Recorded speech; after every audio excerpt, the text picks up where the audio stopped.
মনে আছে সেই যে পেনদানিতে যে পেস্তা বাদামের ফুলটি আটকেছিলাম, সেটাই আজকে মেক করে দেখাবো।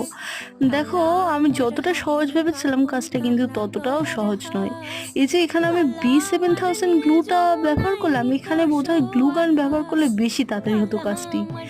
কিন্তু পরে যতক্ষণ বুঝতে পারলাম যে আঠাটা একটু দিয়ে কিছুক্ষণ যদি শুকিয়ে নিতাম তাহলে হয়তো তাড়াতাড়ি হতো কাজটি। তারপর এরকম করে এক একটা করে পাপড়ি কিন্তু আমি অ্যাড করে দিচ্ছিলাম, আর দেখতে অসাধারণ লাগছিল। যদিও কাজটি করতে আমার বেশ সময় লেগেছে। ভালোভাবে নোটিস করলে দেখতে পারবে যতবার করতে যাচ্ছিলাম ততবার হাত থেকে যেন পড়েই যাচ্ছিল।